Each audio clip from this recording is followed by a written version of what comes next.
I can't give you a concrete answer as to how drastic or if any changes will occur at all. At this point, it kind of depends, in my opinion, on what we get. No, I understand that. And I'll just conclude at this point is that clearly what you have on as a proposal now, at least I haven't found anybody outside of Sacramento that thinks it's going to work. Both, again, economically, environmentally. So with that understanding, I'm hoping that as comments are received by the board staff and the board itself actually makes a determination here that there will be some alternatives out there that will be more viable that Sacramento will be open to. That's my concern. And if I'm hearing that from you, I congratulate you on that. I appreciate it. But clearly, again, outside of K Street, I haven't found anybody that thinks this thing's going to work. And that's all I have at this point, Mr. Chair. Thank you. Supervisor Pinches. Mr. Chairman, thank you. I'd like to read it, just a couple of right out of the bill. This is Section 1B. It says, from 1997-2002, the Board and the Department of Fish and Game, National Marine Fisheries Service, and Trouts Unlimited debated the necessary flow requirements. So they debated it. And other biological and fish-related conditions that are appropriate for inclusion in water rights permits. In Section D, it says, the Board has not formally adopted the management objectives. Right before it said they were just debating. Now it says they call them, management objectives. The management objectives set forth in these joint guidelines, even though the adoption would significantly advance the effort to ensure that appropriate fish measures are included in new water right permits and that cumulative impacts are considered. And C says the adoption of these joint guidelines is necessary for the protection of fishery resources, even if these guidelines are required to be amended from time to time. What that tells me is it don't matter, as long as the fish numbers keep decreasing, you're just going to keep adding more regulations thinking that's going to get a better result. After 30 years of regulation and the fish numbers are an all-time low, at least last week the NOAA Fisheries admitted that the problems are probably out in the ocean. They come out and formally sent out a press release that was well distributed. That was just last week. So, but what this AB 2121 tells me is it doesn't matter. They're just going to, as long as the fish numbers keep declining in inland streams, they're just going to, this is just a start to say we're going to amend it from time to time. So where does this stop? When everybody's out of business? If you look at Mendocino County, the terrain in Mendocino County, you're working within a river or a stream. Everybody is, whether you're a farmer, you're a rancher.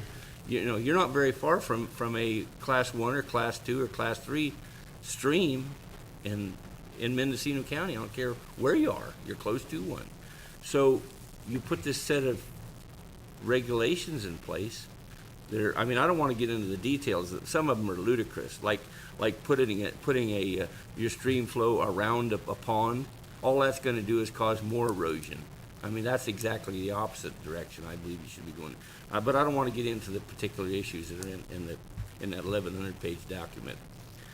But it just tells me what really disturbs me is this is just kind of a start, because we're just going to amend this from time to time, and it's to the point where nobody can do anything.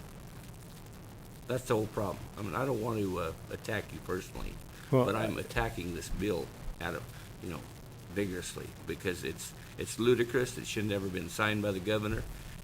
I don't know why the author of this bill, I guess they didn't never go north of the Mattole. Maybe they didn't realize there was a part of California above it. I don't know.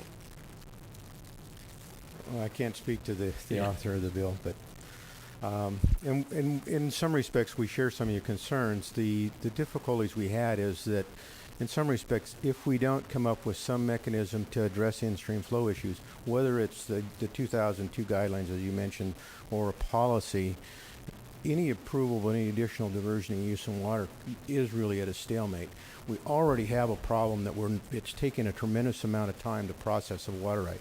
These policies and guidelines were to address new diversions, use in water, or waters that don't have or diversions that don't have an existing permit or have some level of approval, because they may be existing without a valid basis of right. But this is a mechanism for us to try and address that. Is it the absolute answer? No. And is it foolproof? No. And does the future suggest that the science that went into some of this will require changes and adjustments and perhaps the balancing by the State Water Board? I think so. But without it, we're stuck with back going asking the local landowner if indeed they want to develop water or develop a diversion facility. You need to help us with that and come up with the evidence that suggests your diversion and use of water will not cause problems for in-stream flow and in some cases downstream prior right holders, which some of the water availability analysis in here addresses both. So, you know, we're stuck too. We don't have the answer either, but this is one attempt of many. And as I mentioned, we've been at this since the early 90s and trying to address some sort of mechanism to address in-stream flow requirements and process water rights. Not deny them, but to try and consider it through the process. The policy does suggest at some point in time there may be folks that don't get approvals from us. And I think we're dealing with a finite supply of water too. Well, I think the big issue in a lot of the sections it talks about where the applicant has to hire a biologist. You know, there's two ways to put a person out of business. There's either to just close his doors or say, you know what, we're going to regulate you out of business and make it to the point where it's not cost effective. When you add in the issue where you have to hire a biologist in a lot of these issues, and do you really believe that a person out there that wants to stay on a ranch, that wants to put in a stock pond or something, do you really believe that they're going to come and get this 1,100-page document and go hire a biologist to put in a stock pond or something? Is that really? Is Sacramento so subset of Mendocino County that they really think that's going to happen? I don't know if they think it's going to happen, but it has happened. We have folks that are very small diversions that are going through the process. We have some 10-acre-foot ponds that are attempting to go through this process, and they've hired the consultants and the biologists, if you will, to do this. Am I saying this is cost prohibitive? It is very expensive. And historically, the Division of Water Rights used to do this. The state did these analysis for the individual water right holders as they applied. We had our scientific staff and our engineering staff would do that.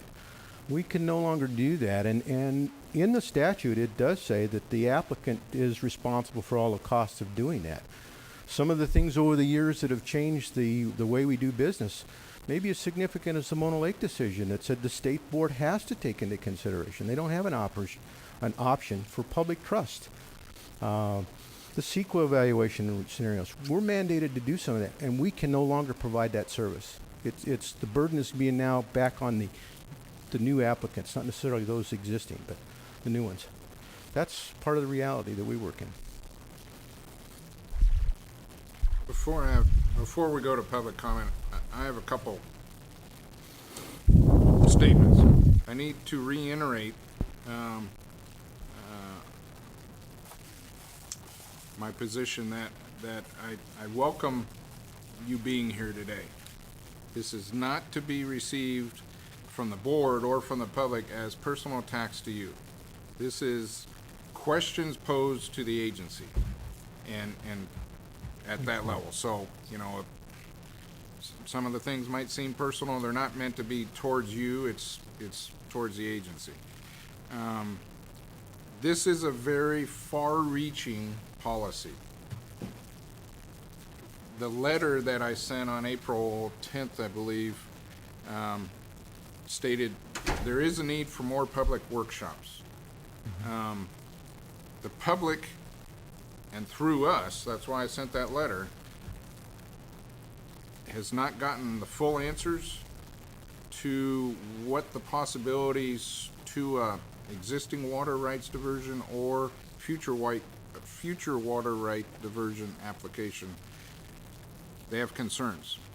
And without that information flowing out there, that brings distrust. This